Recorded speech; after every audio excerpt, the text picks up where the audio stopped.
Welcome back to another episode of Till the Wheels Fall Off. I'm Matt. I'm Paige. We've got a great guest on for today. You're going to love this conversation. We're going to be talking about the pathology of seemingly ordinary things. It seems like everything these days has got some kind of a label as we search for answers as to why someone does the things they do. We talk about this a lot with addiction, but we're going to dive into a lot more topics today. But first, we've got a few housekeeping items to get out of the way. If you haven't seen our Instagram or follow us in the community, we've got new merch up. We've got sweatshirts available. Almost sold out, actually. I'm sorry to not estimate demand properly on those. Yeah. Got a handful up there. See if your size is there. If not, I've got some more on the way. They're delivering to the printer tomorrow. Should have them up within the next week or so. If you're unaware, we've got a website with a lot of great stuff on it. You can find our merch there. It's www.twfo.com. We've got a free Facebook community as well, where over 3,000 other wheelies are there connecting, talking about the show, talking about their situations, feeling heard for the first time and probably forever. Non-judgmental community where you can come and vent, learn, listen, teach, whatever you'd like to do. We'd love to have you in there. We've got a newsletter as well. It goes out every Monday morning at like 4 a.m. You can sign up by going to the very bottom of the page, entering your email address, and I promise I will not spam you. I will not send you promotional crap or sell your information. It is just a cool newsletter. I like writing it. I hope you like reading it. Next thing up, we've got a course, Independently Strong. That is our program. If you've been listening to the show for a while and you want to know how did Paige get to where she is today, or what is their thesis? What do you do now? I've listened for a while. What is next? We built a program to get you right there. Our program offers hope for those wanting to rebuild the relationship, showing what real recovery looks like and how a healthy, equal partnership can be restored. At the same time, we support those who and recognize that not every relationship can or should be saved. We help them gain the strength to leave if necessary, but from a place of empowerment, not from fear. That is our overarching goal, is to empower you to make decisions that align with your values. We're an alternative to traditional programs like Al-Anon, and our aim is simple: to help spouses and partners live a life of their own choosing, rooted in reality. And we provide the tools and understanding to make that choice with confidence, whether that means repairing a relationship or moving on for a healthier future. And lastly, we've got a sponsor for today's show. Thank you to Soberlink. If you don't know what Soberlink is, think of it like the most high-tech breathalyzer of all time. It's really, really cool. It's super sleek looking. It doesn't look like the kind I used to buy at Walgreens when I used to see how high I could blow in high school. It's like, it's super sleek, and it doesn't have a bunch of cables and wires everywhere. It offers a discreet and reliable way to monitor sobriety. So whether you're navigating a co-parenting agreement or working on your own recovery, wanting to reestablish trust, Soberlink can help bring some much-needed peace of mind. Now, our show is about empowering spouses and partners. Our show is not about placing a larger burden on spouses and partners. And Soberlink and I had long discussions about this, and they are absolutely on board. Listen, this is not going to fix all your problems. It just won't. There's so much more behind the scenes. But what it will do is allow you to trust your gut again. It's going to put you in a position where you're no longer guessing. Is he actually drunk? Maybe he is sober. He said he was. They are not interested in picking sides. They are interested in providing data. That is it. They are interested in providing the best data possible so that you know you can trust what's coming out the other side of the reports. And it's really cool. You can set up sober contacts. So whether that be like a family counselor or a friend or your spouse or whoever, people in your recovery circle, and every time that you blow, these are all scheduled blow times, it's not random, they will see he's still doing the deal. He's sober. She's doing it.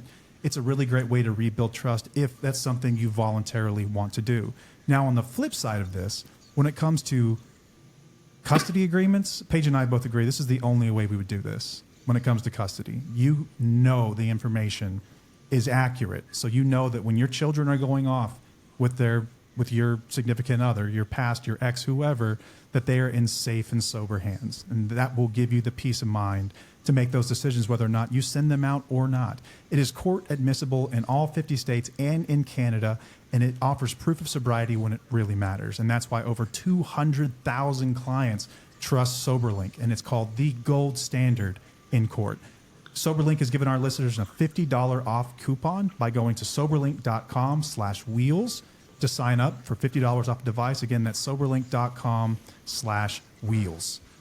And I think that does it. Did we have anything else? No, you got it. Oh, I wanted to say a quick thank you to everyone that sent me like well wishes, kind words. I'm recovering from back surgery. If you're watching on YouTube, I've got this back brace on, and man, it's been hell, but it's been great. I'm in much less pain than I was before. The only pain I have now is just stiffness from being cut open and stabbed and like every day is getting better and better. Cut just on it gradually. But thank you to everyone that reached out. Like heartfelt. I very much appreciate it. Okay, our guest today is Dr. Christopher Taylor. He is our show's first recurring guest. He is a friend of the show. If you've been listening for a while, you have heard us mention Dr. Taylor. And he's also the only guest I know that would come on with like 30 minutes notice. We were having our weekly call, and I was like, hey, what do you think about coming on the show? And he's like, you know what? I think I can do that. I had no say in this. Yeah, I didn't even ask Paige. So Dr. Taylor. But I'm glad you're here. Dr. Taylor, if you're not aware, is an experienced mental health professional, educator, and author. He is a licensed counselor and the founder of Taylor Counseling Group, Texas Mental Health Solutions, and Counseling for the Future Foundation. He also co-founded the Epiphany app, Independently Strong, and hosts Forced Self-Examination podcast. He's currently an adjunct professor in counseling ethics, and he applies existential psychotherapy to help individuals struggling with identity. He was appointed by Governor Abbott and served on the Texas Board of Examiners of Professional Counselors and Behavioral Health Executive Council. Hope I got that right. His work extends to community support initiatives, including Legacy Family Court and the Rural Health Task Force. That word's always tripped me up. Rural. Focuses on mental health in underserved areas. He's also the greatest dungeon master of all time. And thank you. Big round of applause for Dr. Taylor. Thank you so much for coming on. Thank you for having me yet again with 30 minutes notice. So I'm assuming your last guest just bailed on you. Is that what happened? No, it wasn't. We were discussing an issue, and we were talking about a podcast idea and theorizing an episode, and then we had our call that we have every week, and we're talking about Independently Strong, and start talking about something on a tangent. It's like, we should just record this conversation. We should just record this. And so, as I mentioned in the open, we're talking about pathologizing everything. That seems to be what's happening, especially in social media circles. Instagram and TikTok's really big right now. Yeah. And it's especially relevant today as people increasingly turn to psychological terms and diagnoses and personality labels to explain or justify relationship issues, personal struggles, addiction, behaviors.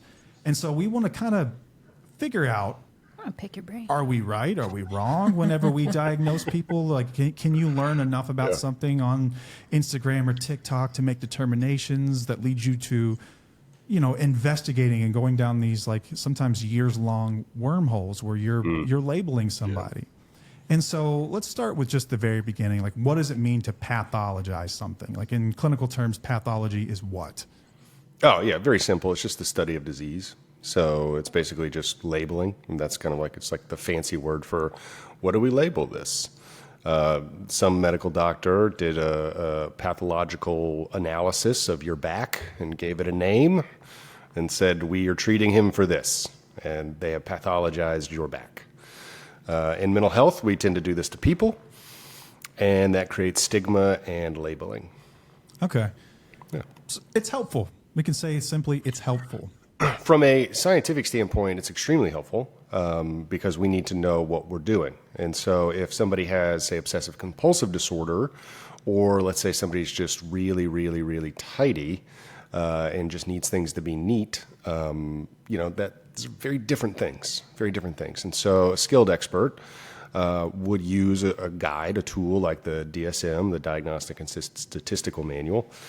And they would, there's going to be a list of criterion in there, usually about 9 or so, and to determine what the disorder is, or aka the disease is, you would pathologize. So you would go through all of those things, that sort of checklist, and you would say, okay, does the patient present with this? Do they present with that? Are they highly anxious? We might give some measures. They might be easy tests that are like 9 questions self-report, like the PHQ-9, or they might be more in-depth personality evaluations like the MMPI. And we would gather all of that information, and then we would come up with a label, which we call it, say, like OCD or something like that. And then we would go to what we know through evidence and science and research is the types of treatments that would work best. And then we start utilizing these types of treatments for a positive outcome. So from a professional viewpoint, it's extremely, extremely important and very helpful. So when amateurs like us get a hold of this type of information, sometimes you see people that are labeling others. And I cannot just even explain the amount of times I've seen in like TikTok comment sections where someone will be talking. It's like, oh, this person's a total narcissist, or this guy is, he's definitely avoidantly attached. He's, fearful attached. We're throwing out labels, and I think it's helpful that the general public has information. Don't get me wrong, but I almost feel like there are not enough experts that are stepping in and saying, time out, hang on a second.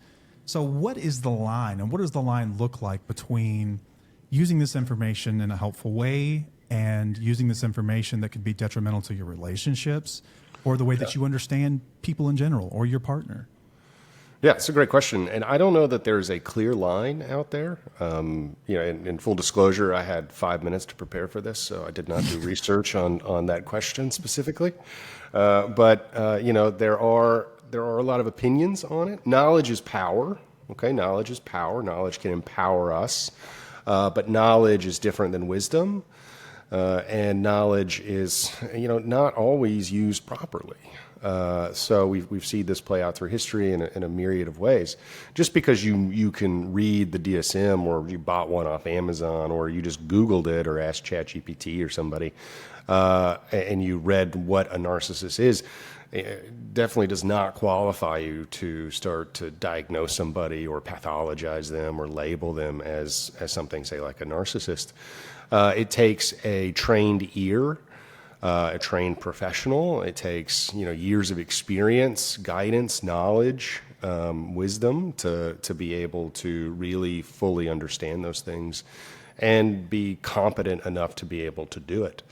The way I kind of look at it is like there are some things that I can do with a wrench. Okay, I have what I would consider to be amateur wrench ability. Okay, I know how a wrench works. I don't know all the names of the wrenches. I don't do fractions well, but I could grab a wrench or a screwdriver and I can, screw something into the wall. I can do that. It's not going to be great. You're not going to want to hire me to do it, but I could do that.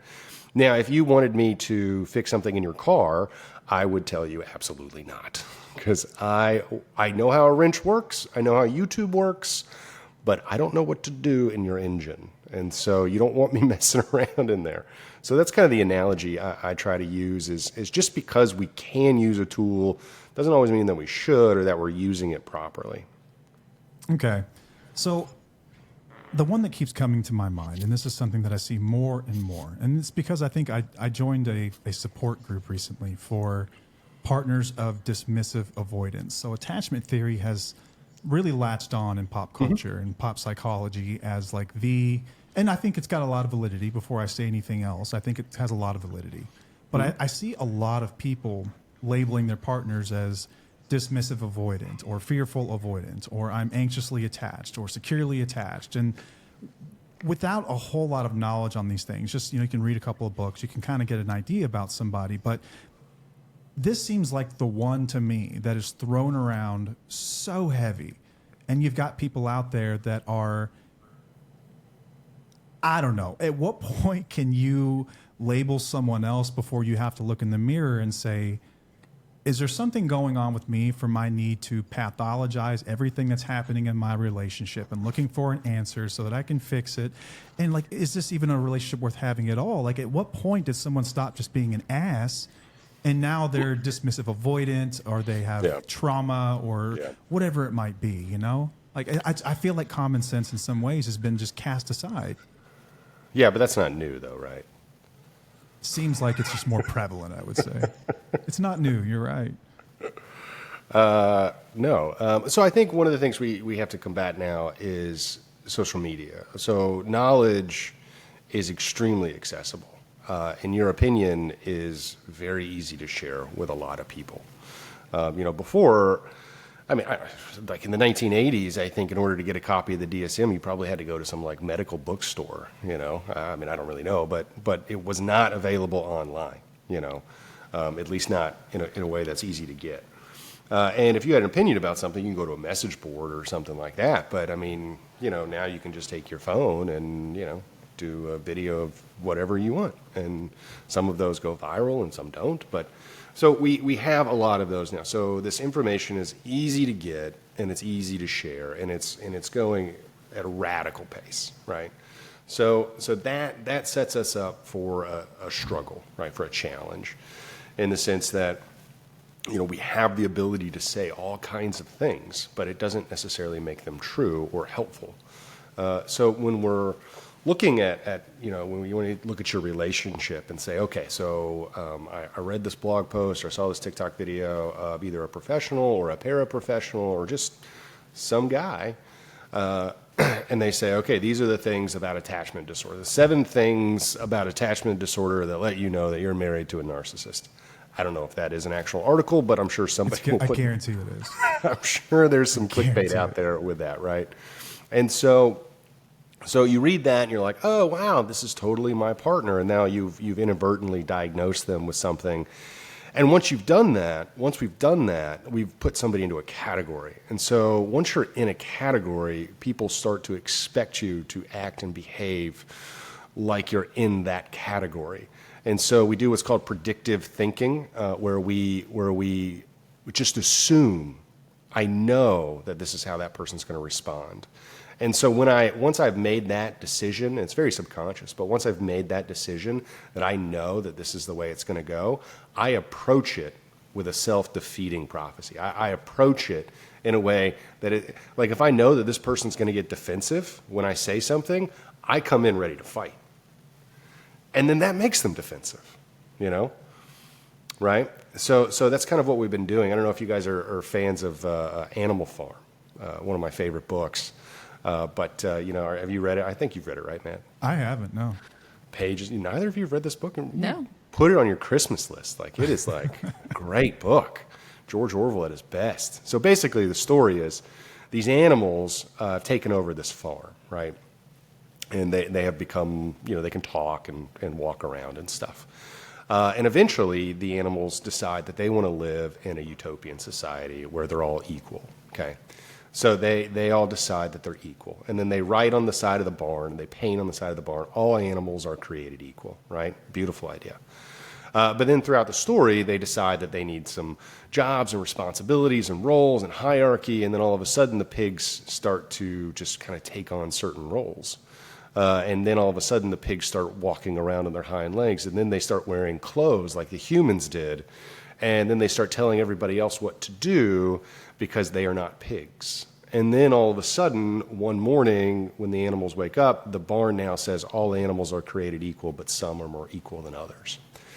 And so what happens when we have this type of thought processes is we tend to group ourselves with people that we think like, that we look like, that we walk like, that we talk like. And we say, that's where I belong. And so when we start pathologizing people and we start using this information that we find throughout the internet or social media and we categorize people in these places, we turn them into the pig. We turn them into the donkey or the other animals at the farm, right? And we just say that's where they are. Another way to look at it is sort of like the dinosaur movie, Land Before Time. I don't know if you guys were a fan of that as kids, Land Before Definitely. Time. Yes. Well, what do they do in Land Before Time? They always go to their own people, right? Right? So that's what we do. We naturally do that. We naturally segregate ourselves by our personalities, by our lifestyle. And I'm not even talking about like race or religion, although that stuff's definitely in there, but it's just our standard behavior, the way that we view the world. We always tend to segregate ourselves with people that walk and talk and look like us because that is just normal. It's normal to me, right? It's normal to us.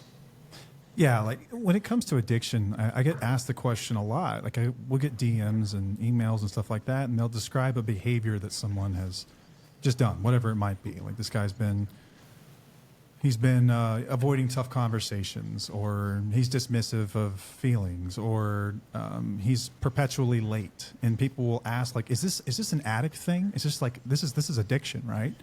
It's like, I mean, no, not really. If you look at like what is addiction, it's like it's letting a substance consume your life. It's like using it against, whenever you have consequences in your life. Like a lot of these behaviors are these are things that just assholes do. It's just what these people do.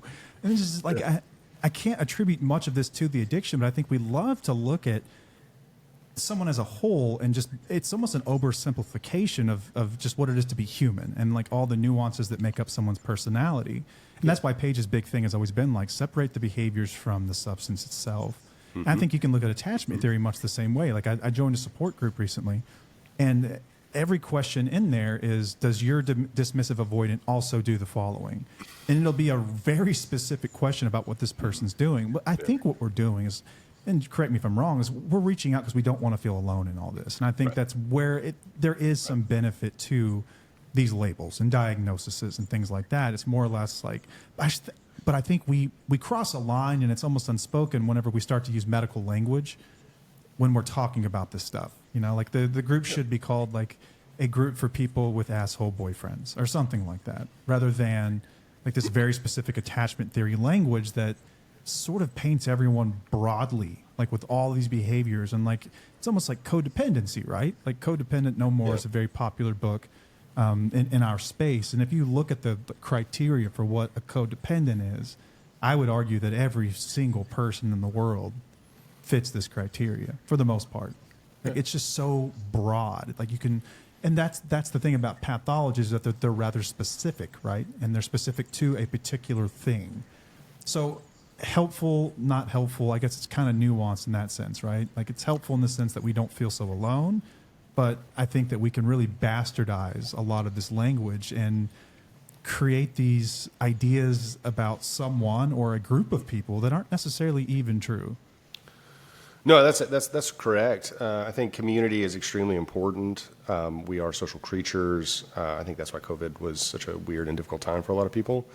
We are just, it's ingrained in us from our very beginning to sit around a fire and talk about, that saber-toothed tiger that we saw the other day, that ate Fred. We're like, man, we wish you R.I.P. Fred. We miss you. R.I.P. Fred. But that's what we do, right? And then we tell stories about how awesome Fred was, and then we build larger communities, and we just tell stories. And I think that's why we love going to the movies so much. That's why we love everybody loves the Cinderella story, the comeback story. That's why we love sports, because sports are a type of story. I think that's why we really just love this community, because we are these communal creatures, and we love getting together and telling stories. And so I think the community is very important. I think like your TUFO community is extremely important. I think their attachment community is very important, because it helps me to understand that I'm not alone. We very quickly start to adopt this idea that we are alone, that nobody else thinks like me, that nobody else talks like me, walks like me. Some of us are more introspective than others, and some obsess over that thought pattern more than others. But at some point, every single person will feel like they are alone, right? That nobody else gets me, that nobody else understands. And that's not true. That's not true. You are not alone. So in that aspect, I think the communities are really, really good. And labeling can help me find that community that will help me best, right? So if they do a good job of marketing and advertising the name of this community, and I find it, and I'm like, oh my gosh, that's great. This is exactly what I need. On the flip side of that, it can also push people away who otherwise might have been a great part in the community. Like, for example, here's a great personal example. So a few years ago, I had come to the conclusion, I had discovered that I am a highly sensitive person. And so that means a lot of different things to a lot of different people. But I will tell you how I found out. I was sitting at a noisy bar at lunch. I was getting a nice little, like it was like Friday or something. I was getting like a very unhealthy lunch. And I'm sitting here, and I got an email alert on Psychology Today, and it said 7 ways to know that how to deal with such and such as a highly sensitive person. And I was just like, let's see what these people are up to today. And I was a little like, a little hoity about it, I was like, oh, this garbage again. And I read it, and I was like, oh my God, that just described me. And so then I sent it to my wife. I forwarded it to her, and I was like, hey, what do you think about this? And she goes, why are you sending me something that describes you? I was like, oh my gosh. And then I figured out that this was a thing about me. And so I went and I got Elaine Aron's book and I read the book, and then that like totally changed a lot of stuff for me. And I think over the last few years, I've gone through really big changes in my life, all because of that. Now, had there had been a discussion group online or an advertising or a podcast that said highly sensitive support group for men, you should join, I would say that's dumb. And I never would have joined it. Or I would have said, no, that's not me, or I don't need that, because I'm not a wussy, like I got a lot as a child of the 80s and 90s, rubbed some dirt on it, like that's not me, right?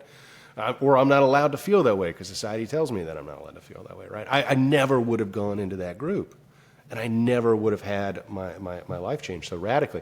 And so now I love, I will run into other guys, and I'm very passionate about meeting highly sensitive men because it's, the genetic trait's binomial, so it comes up in everybody equally. But our society has really kind of pushed that down in men, at least over the last few decades. So I love meeting guys and being like, hey man, have you ever heard about this? And I love watching their reaction, so it's really cool stuff. So that's kind of, I don't know if that helps or not. Does that help?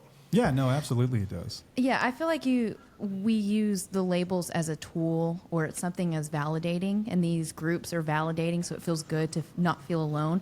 But the difference is what we do with it and how we utilize it and how we grow from it, instead of using it as an excuse to stay stuck or treat people a certain way, because that's what we see a lot with the labels. Like, I'm highly sensitive as well. I could easily use that and say, you know what, I'm just highly sensitive. I can't do that because I'm super sensitive. Yeah, but can't do that today. I'm not going to do that. I'm going to use it as a growth tool. I'm going to use it as something like, yeah, this is a part of me, but I can also shift my perspective and use it as something better, if that makes sense. That's very well said, Paige. I think the easy way to look at it is just to say, like, obviously I am this thing, but this thing is not me. So, like, I am is a part of me. It does not define me. I will not allow it to define who I am. And I should not expect other people to, tiptoe around me and say like, oh, well, they are this way, so we should offer them excuse, so we should excuse that. I think, if you have something like, say, like ADHD and you want to apply to get a testing waiver or an exemption or more time on your test, that's one thing. But when we leave, academia, like nobody else does that. There are no more extensions. Like, once you leave there, you now have to, produce the same way as the rest of us. Life does not care that you have this or you have that. And so I think having the knowledge is good, but it's, what are we going to do with it now? Exactly like you said. So what are we going to do with it now? So I know that my partner has this type of avoidant attachment style. Okay, what am I going to do now? That's my question. Right? That's like, what am I going to do now? So I want to go get some support. I want to feel comfortable around other people that struggle with the same thing. That's great. Go do that. You want to cry about it? That's fine. Cry about it. Cry about it for 10 minutes. Lay in your bed and kick and scream and cry as hard as you want. And as my one of my professors when I was in my doctoral program, working on my dissertation, we had found out halfway through building my study that something was built in the study incorrectly. And so it was a part of the research. It was a crucial part. And so basically it just meant that the last 3 months of my life were pretty much useless. And so I just like went off, just like in a fit of rage, just screaming and crying and just everything. And then I remember my professor sitting there, and my advisor, and she was like, "Are you done?" And I go, "Yeah, I'm done." She goes, "All right, let's get back to work." It's like, okay. So you can do that if that's what you need. Take 10 minutes, go scream into the void or whatever you want to do, whatever you need to do. And then let's get working on it. Yeah. Let's get moving. And that's perfect segue to my next question is like, how long is too long? How long is too long to understand why someone does the things they do, or why this, like, whatever diagnosis they may actually have, the nuances of it, how it presents itself. And then, like what you mentioned, then how long are you supposed to sit with that before you do something with it? And like, we're kind of touching on like resilience at this point, right? Like, I could ask you like, you could tell me, we've talked about it in depth, like what it's like being a highly sensitive person. I mean, I'm married to one, and you, my best friend, is one. So, Lucky you. yeah, look at me, right? I'm an HSP whisperer, but neither of you let it. Oh, and your son is an HSP. Yeah, Yes. as Yes. well. Surrounded by HSP. Surrounded by them. They're everywhere. So, Statistical anomaly over here. but I haven't seen any of you use it as an excuse. Never at any point. And in, I think for any person who's been an addict and they're in recovery, you'll see the same thing. Like it becomes a source of strength. It is something that it's resilience, right? It tends to be the people that are still in a victimhood or victim mentality that use it and weaponize it. It's like, no, I have ADHD. Like I was scrolling through TikTok the other day, and there was this ad that popped up that said, hypersexualization is an ADHD response. It has nothing to do with the fact that you may be a sex addict. It's like, at what point are we going to stop with all of this? You know what I mean? Like, so there's some guy, I guarantee you, that sent that to his wife or his girlfriends. Like, I don't cheat because I'm selfish and I have some serious issues around intimacy. I cheat because that's an ADHD response. So like, how long do you learn about the shit before it turns to just ridiculous? So I think that's a great question as far as like how do we separate the two. So that is correct. I mean, we do have some studies to back up that claim that hypersexuality is inside that ADHD, ADD. Oh, this is true? Kind of space. Yeah, for sure. Okay, but I thought this was just like something someone put out there, and I thought, oh, okay, now no, I'm going too far. No. So it's like it's accurate that is a possible trait, right? It is not the transitive property does not apply here, if that makes sense. Right.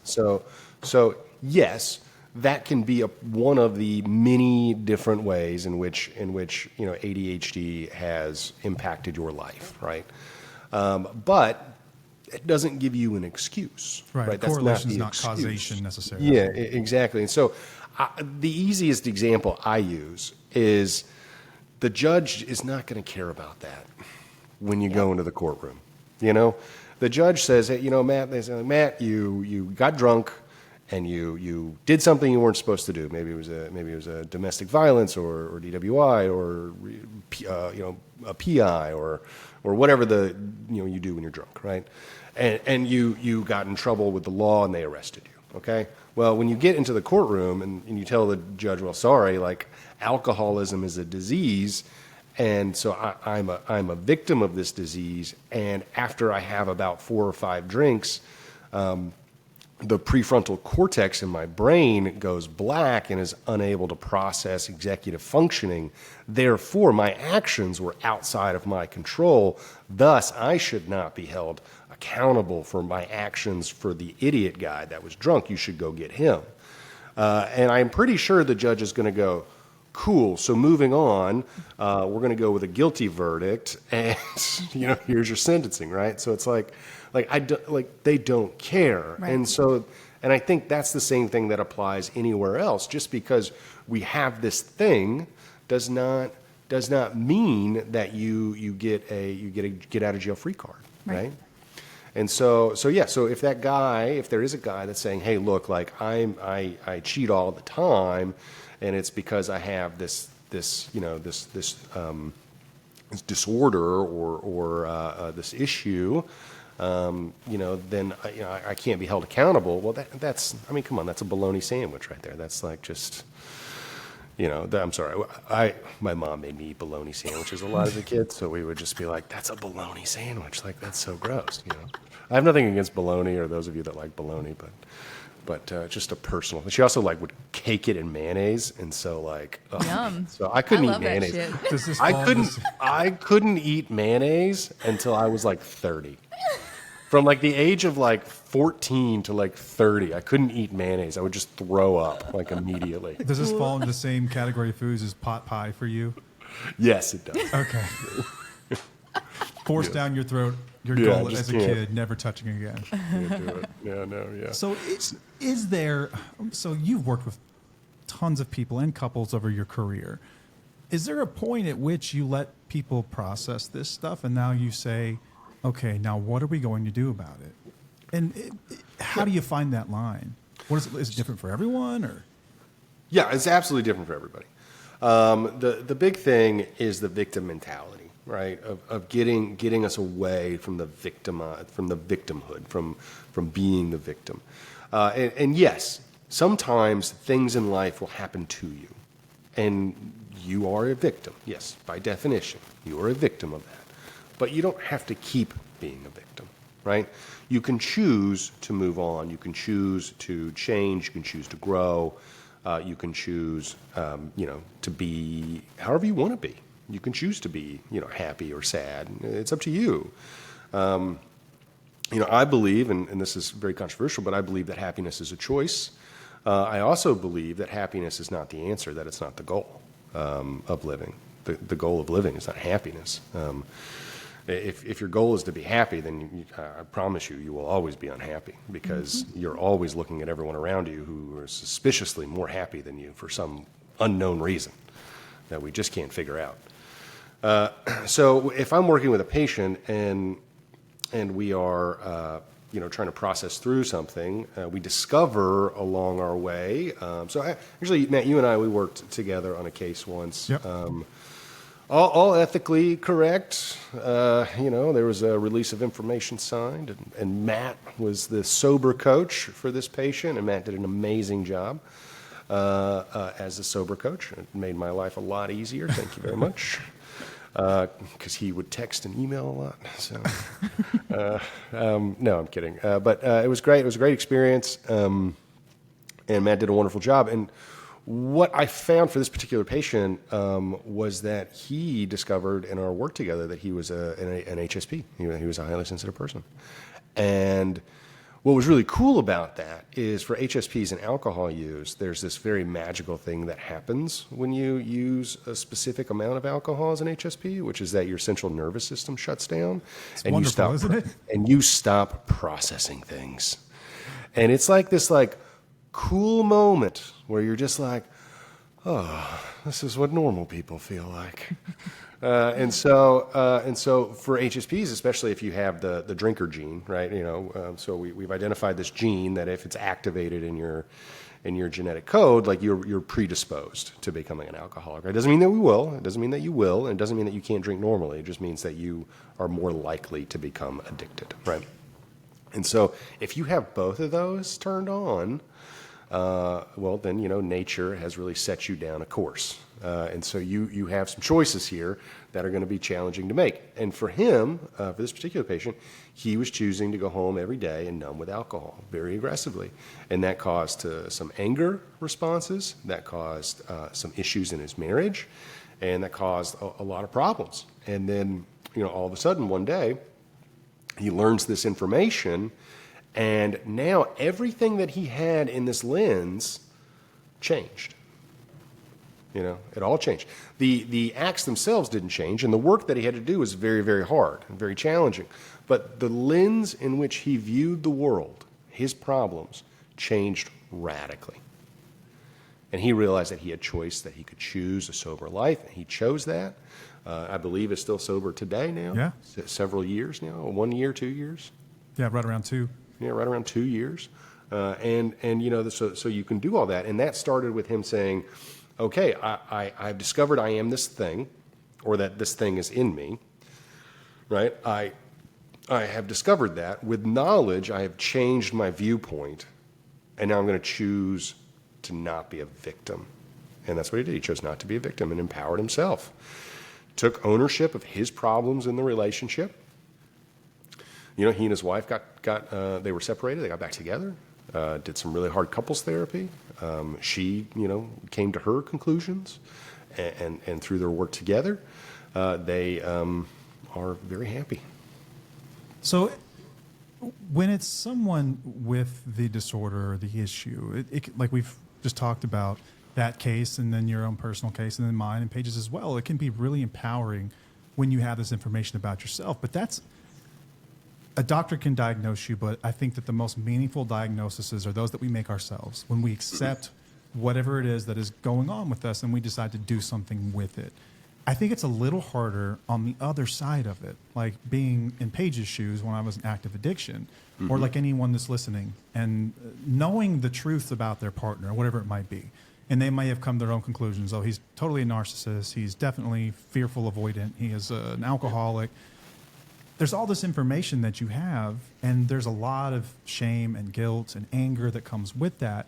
So what do we do now? What do we do now? Like, at what point do we say, I've got to do something about this? You can't stay stuck forever, right? That's been our thing for quite some time. That's kind of our new battle cries, that we can't stay stuck forever. Like, there has to be action here. There has to be action. So I guess what I'm asking is, from the other side of this, like, I think there's so many more diagnoses made by spouses and partners than there are by people who actually have these issues. And so at what point are we just avoiding accountability to do what we have to do next? And how does it become a crutch in some ways? Yeah, I mean, if you're definitely getting this information and you're saying, okay, so I've learned that this person is suffering from, whatever, attachment disorder, alcohol, whatever it is, right? And then you know that, and then you choose to do nothing. You're becoming your own worst enemy. Like, there's nothing else for you to do. You can either choose to leave or choose to work on yourself, or choose to motivate your spouse. But either way, learning this thing isn't really going to change anything. Now, where it will help is that if you then go and work with a professional, or you're able to get into some couples counseling, and you say something like, hey, I believe, or I suspect, or I wonder. The phrase "I wonder" is a wonderful phrase. Mm-hmm.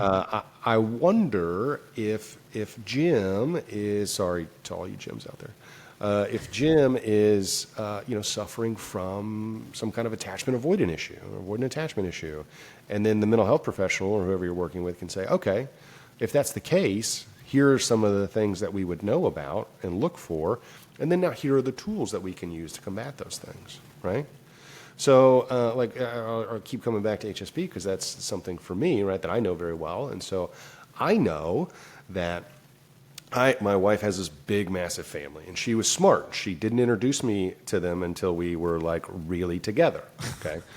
Otherwise, things might be a little different.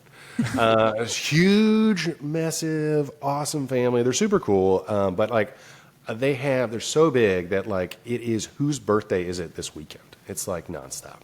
And now we have all now we have kids, and all of our cousins have kids, and so it's just like I was literally at a baptism for my third cousin yesterday. That's deep. That's Maggie's, deep it was Maggie's cousin's roster. daughter. I think I don't even know what that is. So, I don't know. I'll come in there and I'll meet somebody, and they'll be like, "Oh, how are you related?" And I'm like, "I don't know, man. I just wandered in off the street. I'm not really sure I'm in the right place." But it's such a big family. Now, for a lot of people, that's really cool and that's fun and everybody loves that, okay? But I come from a small family, and I have one brother, and that's it. And I have some cousins, but I don't really know their names. And so that's just kind of like my life as a kid growing up, right? I have no control over any of that. And then now let's talk about the fact that I'm a highly sensitive person, okay? So now this baptism, I'm talking Godfather style, right?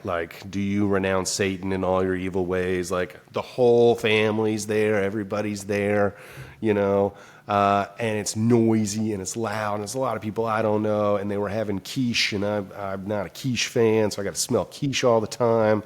Everyone's talking, so it's really loud. There's a lot of champagne, so you got, popping corks everywhere. And I'm an HSP, and I'm just like, this is fun. This is so okay. much fun. So what can I do? Right? Okay, so I can either say, okay, I know that I'm going to go into this place where I'm going to be essentially miserable, right? I can choose to just be dragged along. I can choose to down a bottle of champagne, right, and have that solve my problems. I can choose to be a total, a-hole to everybody while I'm there, oh yeah, so happy for this baptism, right? Or I can also choose not to go, right? I can say, hey, look, I'm not feeling it. I'm not feeling up to it. I don't want to do this. But every time I do that, what happens? I'm just kind of giving up, right? So what do I do? What do I do? I say, okay, what are my options? Well, one, let me prepare, right? So maybe I talk to my wife the night before and say, hey, we got this thing coming up. It's going to be, it's going to set off my spidey senses. Would you be cool if I slept in for like an hour tomorrow morning? Give me a little bit of extra rest. Maybe that'll give me some preventative measures. I'll be a little bit more joyful. Two, I can just choose to enjoy it. Right? I can just choose to have a better attitude and say, you know what, this isn't about me. This is for somebody else. Let me show up. Right? And then three, I can build myself a retreat. Right? I can build myself a safety zone when I come back. And I say, hey, okay, so once this is over, I'll take the kids, I'll go to the grocery store, you can do your thing, and then we'll come back, and I just need an hour to decompress. Right? And so then I'll go into I have like a fortress of solitude in my house that I've built. And so, I'll go into my home office and I'll relax. I'll listen to some music. That always helps me ground and those things, right? So I could just say, hey, I'm an HSP. I'm not doing this, or I have HSP-ness. I'm not doing this, right? HSP-ism, right? I'm not doing this. I can't do this, or I shouldn't have to do it, or I shouldn't be required to do this thing. I can let this label dominate and destroy my life if I want to. Or I can choose, quite simply, to not be a victim. I can choose to say, this is just something that's out of my control. I didn't choose to have this. I didn't ask for this. I didn't flip the switch. I don't have power to change my genetic makeup. So let me look at the things that I can change. And so I think to kind of bring it back, that's what a professional would work with you on. And say, so we know this, great, let's move on to what can we do now, right? Love that. I love that. And that's the definition of resilience, essentially. Let me ask you a question, though, kind of poke and prod at that a little bit, because you said it is kind of controversial that you believe you can choose happiness. At what point or where does toxic positivity fit into all of this? Because I think I've seen people minimize situations that are really, really bad and sometimes even dangerous. And they'll say, well, at least it doesn't hit me. Things aren't that bad. So, at what point, where do you draw the line? Is it about safety? Is it about, because you're talking about something, I 100% agree with you when it comes to something like what you're describing. It's like, yeah, you get to decide to suck it up and enjoy the damn thing. It'll be great. It will. And you can take some preventive measures. But what about, speaking in the context of an addicted relationship where you have someone who's struggling really bad and they've got someone who's drunk, they're abusive psychologically, maybe physically, and there are communities out there that tell them, well, just focus on what is good about your life. Do we ever run into a situation where that's problematic? At what point does it become hang on, stop doing that, look at reality? Oh yeah, for sure. So one, I want to separate abuse out of this conversation because I want to make sure that it's not confused. If you are in an abusive relationship, you should leave that relationship. If you are being hit or you threat of violence, you feel unsafe, you feel uncomfortable, you should get out immediately. I don't care what your friends or family say.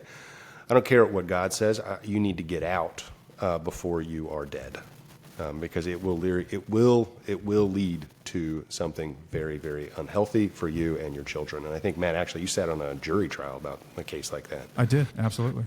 Yeah, where somebody they got into a domestic violence incident. And somebody was, I think, accidentally stabbed, I think is what it was, or intentionally. I don't know. That's not how the jury found it. That's how the jury found it. Okay, yeah. So it's not a joke. Get out. Get safe.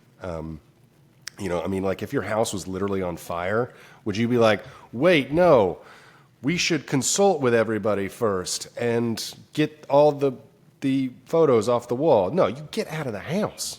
Get out. So just get out, right? So I want to take that out of it. Then when we can talk about toxic positivity. So kind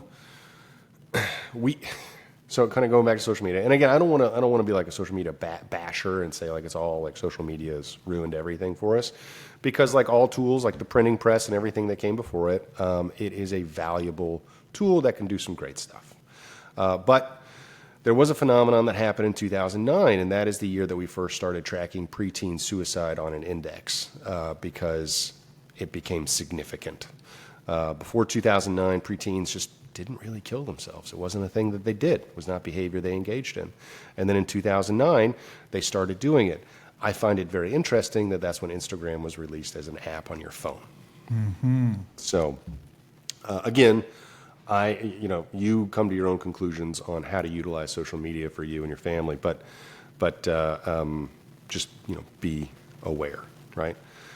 So I don't want to be a social media hater and tell you that you have to get off of it or something like that, or it's not healthy for you. All things in moderation, right? So enjoy it. Get your memes. Everybody loves a good meme. I wander onto the internet sometimes hungry for a meme or two, So get them, laugh about it, whatever. There's great communities online too. I'm in some online communities that are wonderful for me, that are creative outlets or, supportive in other parts of my life, like fly fishing blogs where we talk about, is it good to fish today? Just like which bugs should I try to emulate, next week while I'm on the river, So like that larva for this watercolor. Yeah, exactly. Yeah. Which is a 22 or a 24 midge. Like, which one am I doing? So yeah, that's all great. That's all wonderful, right? But here's the problem with social media is that we typically only post good things about our lives. We tend to only post those wonderful, beautiful photos of our feet that everybody has asked for and desires to view, sitting in the sand on our perfect little family vacation, right? I saw a LinkedIn post the other day, which I don't even go on that much anymore, was a lady who, her and her family had like 3 kids.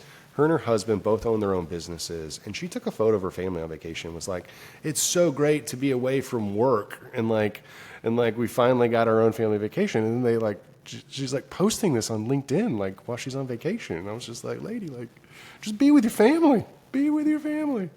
Take your photos. Those are great. Post it later when you come back, whatever, But I think she's kind of missing the point a little bit. We're not going away. And so what we see when Matt rolls in with his brand new F-150 Raptor, super awesome truck, is I'm his neighbor, and I look at him roll up in this thing, and I go, man, Matt is like killing it over there. And what I don't know is that Matt is, an alcoholic, and that he is in a really negative place with his wife, and his wife is like seriously considering leaving him. And I financed 120% of it. You're in massive debt now. Yeah. You have no idea, right? And so I don't know those things, right? So all I see is the good, and then I start to compare, right? Comparison is the thief of joy, right? We all know that. So I start to compare my life to the shell of what I can see of others. And I make very quick judgments, and I decide if I am happy or not, if I am good or not, right?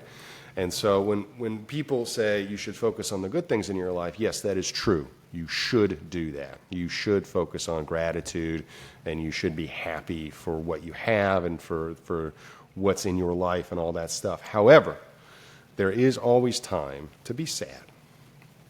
And you should be sad, right? You should be anxious, right? Anxiety lets us know that we're alive, right?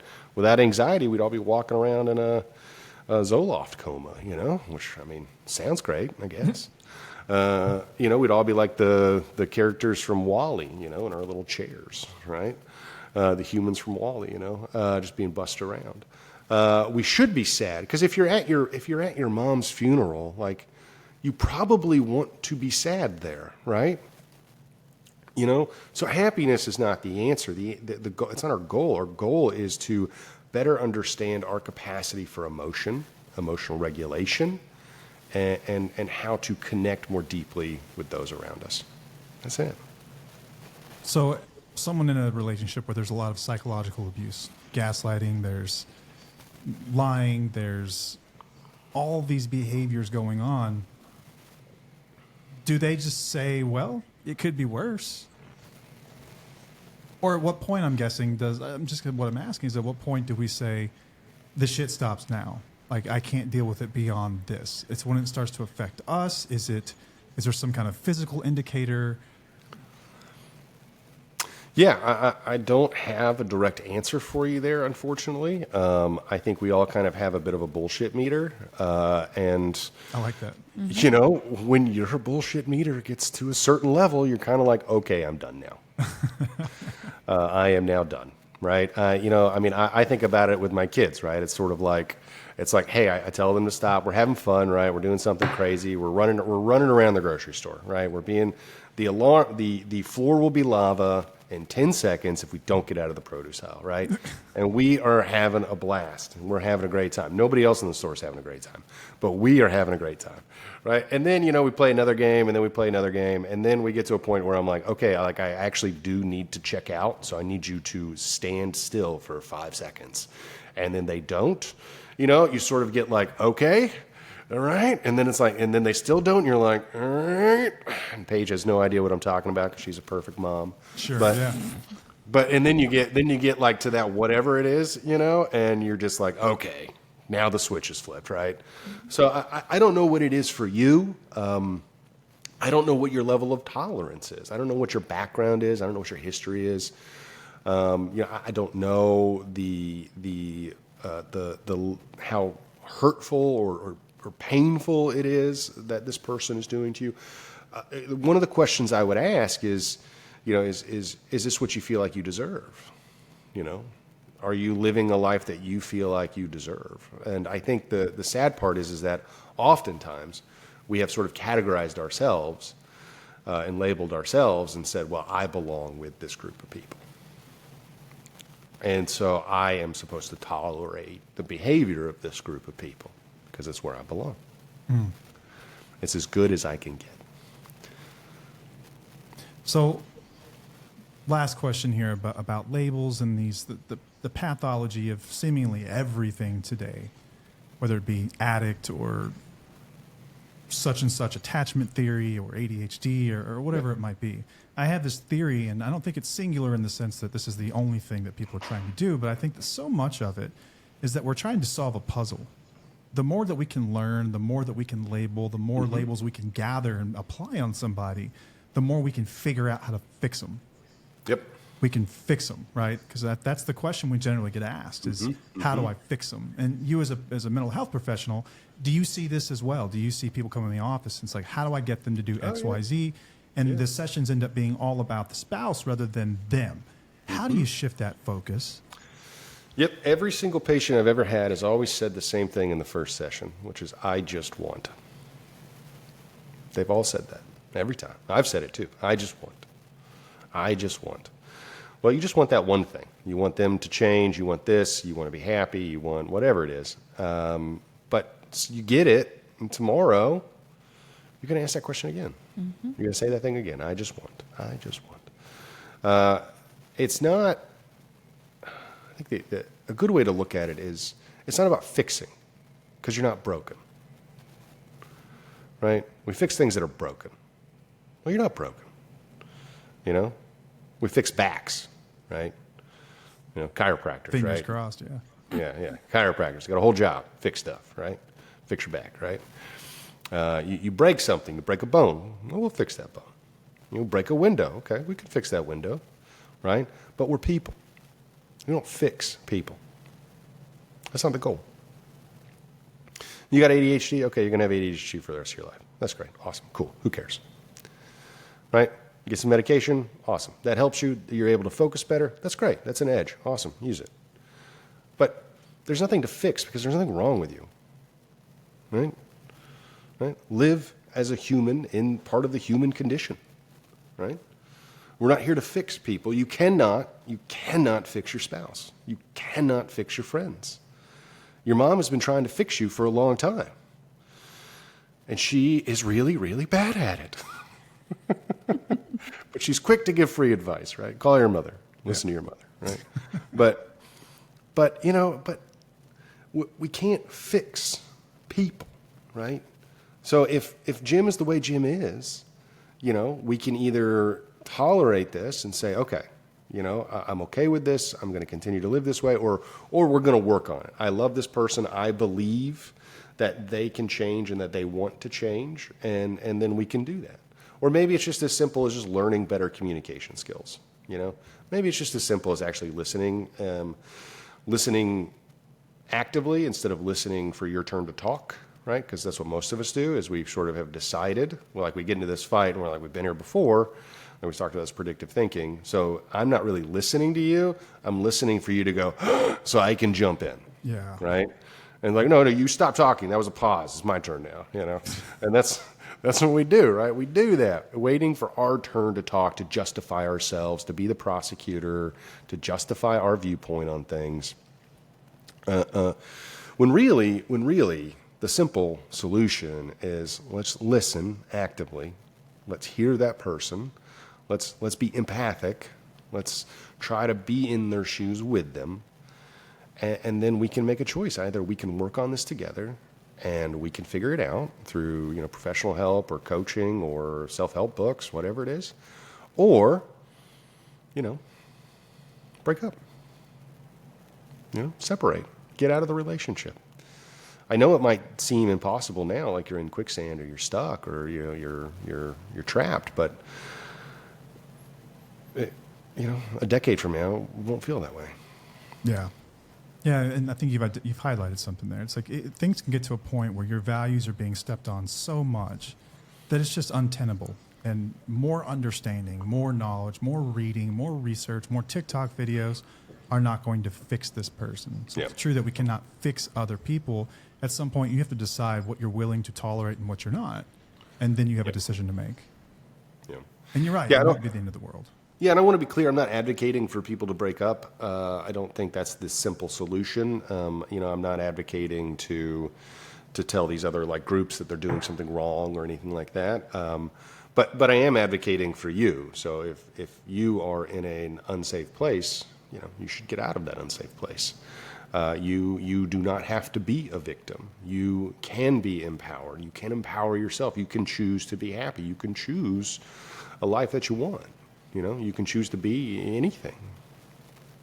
Maybe not in the NBA, but anything else. Damn near anything else. We can get you there. Okay. Awesome. Paige, did you have anything else? No, thank you. I think we've covered it here. I think we've given people some pretty good context that more understanding, more pathologies aren't necessarily going to fix anything. It does provide context. And context is important. It is important to understand. But at some point you reach this finality, which you just described, which is that you can't fix other people. Learn all you want. You go get a doctorate in it. You're not going to fix other people until they want to fix themselves. We kind of talked about some resilience there as well, which I love that. We need more and more and more talk about resilience. Yeah. Mm-hmm. And to drive that point home, Matt, I have a PhD in this. Okay. And my personal life has problems, all right? I knew it was coming. All right. My marriage ain't perfect, right? Right. My relationship with my parents ain't perfect, right? My relationship with my kids is not perfect. I do dumb things all the time. The difference is that I can go, oh yeah, I did that dumb thing that I shouldn't have done. It's the awareness, right? It's the awareness. It's what you do with the knowledge that you have. Yeah. But trying to teach someone that doesn't want to learn is impossible. Yeah, absolutely. So it's not like that's the answer, right? I mean, it's not the solution. I mean, if it was, then everyone with a PhD would be like walking around on clouds, just being like, "Man, life is great." No, it's perfect. I figured it out. I've arrived. Yep. Yeah. Instead, they study things like existentialism and then wonder what the hell we're doing for the rest of their lives. I do, yes. I do wonder that a lot, actually. So I have written a book on that. It is called A Process for Purpose. It goes through a lot of kind of what we discussed today. I'm going to put out the good vibes in the universe right now, and I'm going to tell you that book's going to be out next year. That's what I'm going to say. I'm going to say that right now. I don't know if that's actually going to happen, but I'm going to believe it. It's going to happen. I'm going to believe it. It's written. It's done. I thought that writing a book was the easy part. Apparently, it's finding an agent to find you a publisher. That seems to be the trick. So, well, just maybe a listener does that very thing, and they will reach out. Right. That'd be great. You never know. So where can people go to find out more about you? I know you've got a newsletter that you publish every week, although I'm waiting on this week's. Yes, this week was bad. I forgot, actually. I'll just throw it out there. I went fly fishing with my family last weekend, and I decided not to do a newsletter at the last minute and just focus on my family, which was really wonderful and enjoyable. And then I meant to get today's out this morning, but I forgot. and then you called me, and now I'm here doing this. Way to be flexible. But, you know, I mean, it's fine. Anyways, you guys can find anything you want to know about me at taylorcounselinggroup.com. And you can call the office at the number that's on the website. Hey, and this just briefly, I know you've only got a couple minutes here, but the foundation, we've talked about the foundation on the show many times, but discuss what we're doing with the foundation. I know that's coming up on the end of the year. There are a lot of people that do set aside money for giving.